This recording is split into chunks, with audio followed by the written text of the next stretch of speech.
Mi querido Sergio, historiador, vamos a hablar un poquito de culinaria. Lo del pozole es un enigma muy particular porque es uno de los platos más particulares, enigmáticos y reconocidos mundialmente como mexicanos. Y viene una gran feria aquí en Puebla. Van a ser no sé cuántos litros de pozole y se van a unir familias. Son 600 litros. 600 litros de pozole. Entonces, si nos imaginamos, es que así han de haber sido las comidas de los gremios, de los lugares.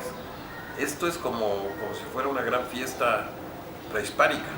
Y la gran fiesta prehispánica pues, unía a las familias, unía a las gentes de los barrios.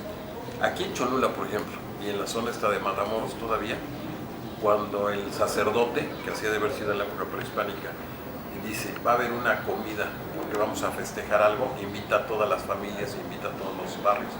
Y cada barrio lleva su pozole, o cada barrio lleva su platillo, y sus platillos son diferentes. Entonces tú puedes sentarte y de repente degustar 70, 80 platillos, aunque sea el mismo, o tenga el mismo nombre, pero algo tiene en la especie, en la forma de cocinarlo, en las grasas, en las pigmentaciones, todo lo demás. Entonces estás probando platillos diferentes. Por eso yo creo que es interesantísimo en esta feria, que le llaman Feria del Pozole, que no todos los pozoles son iguales. O sea, parece que son iguales, pero cada quien le pone algo que te da un sabor totalmente diferente. ¿Cuál sería la base de un pozole, lo fundamental, es decir, la columna vertebral? Pues yo creo que el maíz, el picante, el caldo un poquito que le ponen del sistema del agua, porque además son sistemas diferentes, o sea, la parte de la dulzura que le dan, y el tipo de carne también es importante, porque si no hay una carne especial, se hablaba, aunque no sé si plantearlo o decirlo, pero pues en las historias, que a veces eran hasta segmentos de carne humana que te daban parte del sabor. Hay muchas historias entre los elementos, pero tú puedes pedir un pozole, por ejemplo, de pollo, puedes pedirlo de res, puedes pedirlo, pues, en la zona esta de Matamoros hasta de venado le ponían a la carne, y puedes pedirlo con hígado, puedes pedirlo con corazón, o sea, todo este tipo de sabores es lo que te da la diferencia. Igual en los chiles. Hay chiles, bueno, ahora ya le ponen el chile piquín, pero antes era el chile rojo o el chile verde o algún tipo de salsas diferentes, y eso te va dando el sabor. Por eso dicen que hay pozole rojo y pozole blanco. ¿Cuál sería, distinto al pozole, el plato prehispánico tradicional que ha sobrevivido? Bueno, nosotros tenemos en la parte del pozole, el chile, o sea, las rajas, o sea, la parte del chile, el chile relleno, aunque digan que no, pues también era totalmente prehispánico, de que lo rellenamos también de muchos elementos ahí, la tortilla, pues el maíz, todo lo que es el elemento que viene del sistema del maíz, y ahí viene el chile atole, ahí viene pues todo este tipo de sistemas de masas que te daban la parte. Por ejemplo, hay una planta que poca gente la conoce, el amaranto, por ejemplo, como parte fundamental, que era sensacional, porque además hacían las figuras de los personajes, se las comían.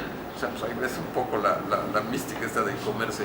Si te comías a la escultura sacerdotal, y era parte fundamental, que después hasta la prohibieron los españoles, porque eso te daba energía. O sea, todas las comidas que había eran energéticas y te daban proteínas. En el amaranto se hablaba de la alegría también. Bueno, la alegría está combinada con la parte de la mano. Y además todavía en toda esta zona lo hacen. Claro, ahora ya, yo voy a insistir, toda la comida se va combinando con todos los elementos que van llegando. O sea, a nosotros, yo creo que a la comida mexicana no le da miedo prepararla. Al contrario, lo que llega se lo pone. Y si llega un añero, pues la ponen. Si llega otro elemento, se lo ponen. Si le ponen la granada, todo lo mezclamos y no lo comemos. Hablamos de los insectos. Bueno, ahí están los chapulines, que además era el platillo más importante sacerdotal. Nosotros, por ejemplo, ahora en el Códice Cuautincha, encontramos a los personajes, que además es un personaje que tiene en una mano al ave y en el otro mano tiene la serpiente. Por eso decimos que el escudo mexicano no se lo están comiendo, están dialogando. Y los dos están en una gran fiesta dentro de una casa en Cholula comiendo chapulines. O sea, los europeos cuando lo investigan dicen, es que estaban sacrificando, no, era un sacrificio, pero comiendo los elementos del chapulín, que además el chapulín cuando se une, o cuando une los dos, aquí lo tenemos en los chapulines en Cholula, te representan la parte de la vida y la muerte, o sea, es parte fundamental del chapulín.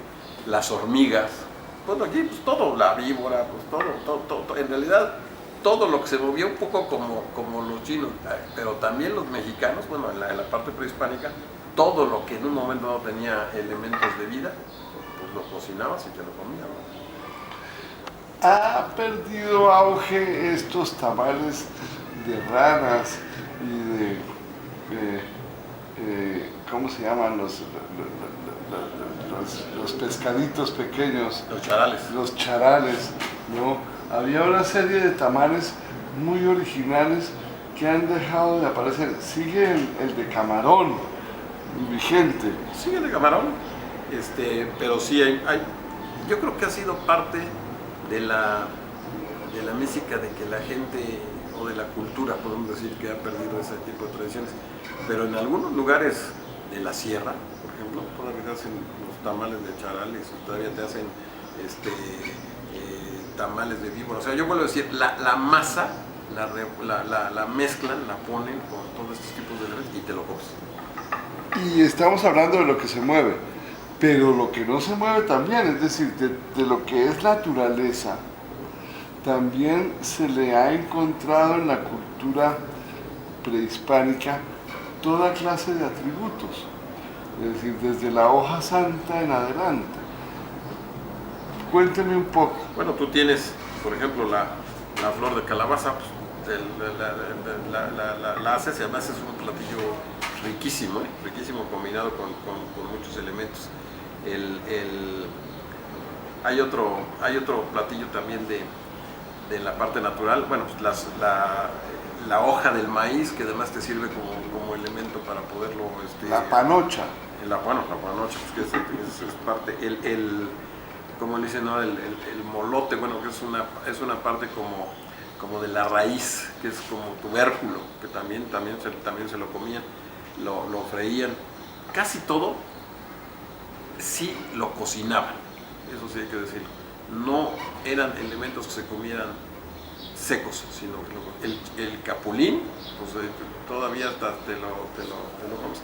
Entonces y eso, si lo vas integrando o lo vas mezclando en un plato, por ejemplo, yo voy a decir, la calabaza con rajas, con elementos ya de carne y todo lo demás, pues es un platillo sensacional. Y además eran platillos de los dioses. O sea, la cocina, había platillos de dioses y platillos del pueblo. Dicen que todo el mundo, no todo el mundo, por ejemplo, podía comer tortillas y maíz. Y ahora nuestra comida, digamos, popular es la tortilla y los frijoles, por decir algo, ¿no? Anteriormente no, porque era un platillo de dioses, ¿no? El chapulín, que lo volvemos a repetir, tú llegas ahora y te lo venden en las zonas arqueológicas en algún lado. Antes era prohibitivo comerlo. El pulque, ¿quién se lo tomaba? Pues nadie, no podían, solamente el que se transportaba para poder, cuando llegaba el peyote, pues todo este tipo de elementos que en un momento dado ahora están prohibidos, pero que eran parte fundamental dentro de la comida, principalmente de los sacerdotes.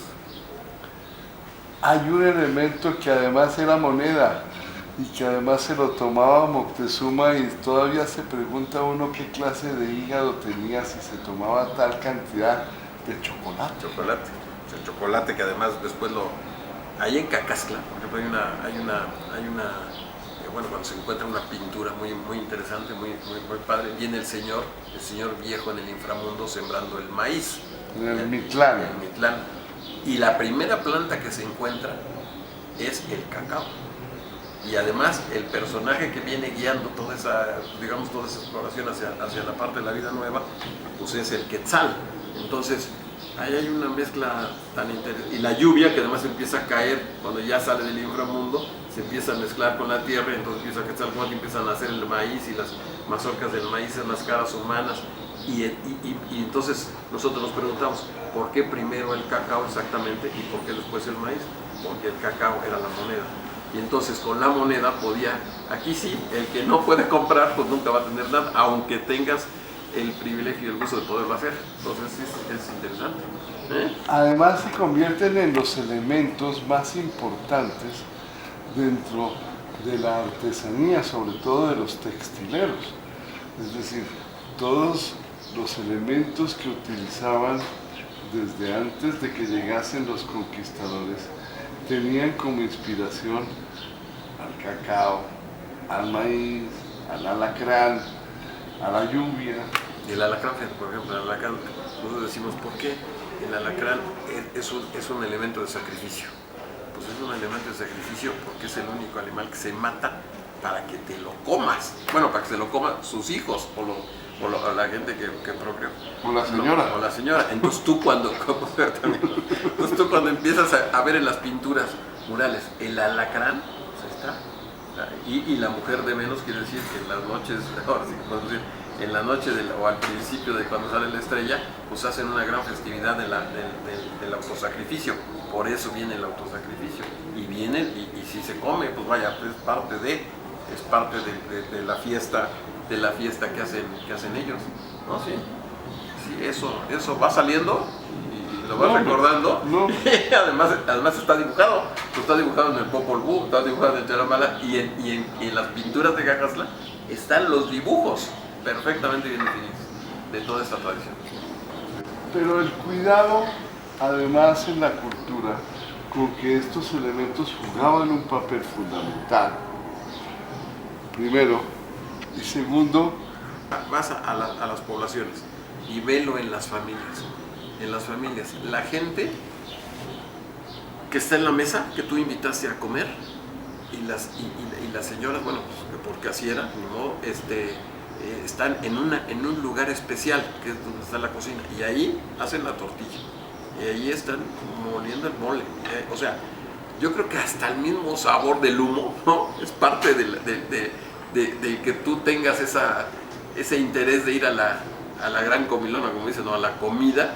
O sea, ¿qué están preparando? Pues nadie sabe qué están preparando hasta que salen y te lo empiezan a servir. Y todo, en ese tejido que hablas de, como esto, ¿no? De los petates, pues, o sea, todo va en la mezcla natural y por ejemplo, el elemento del pues podemos decir, de la naturaleza del pasto, pues te hace la fama del petate. la cestería. Hace la cestería.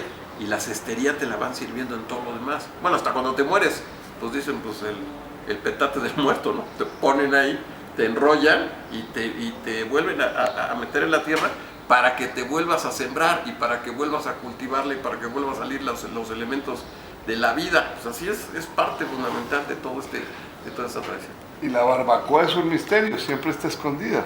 La barbacoa siempre está abajo y está dentro del petate. Y además ahí la cocinas, ahí la haces y luego ya la sacas, ¿no? Y ahora nos comemos la barbacoa, pues, la que conocemos. Pero Lo que venga.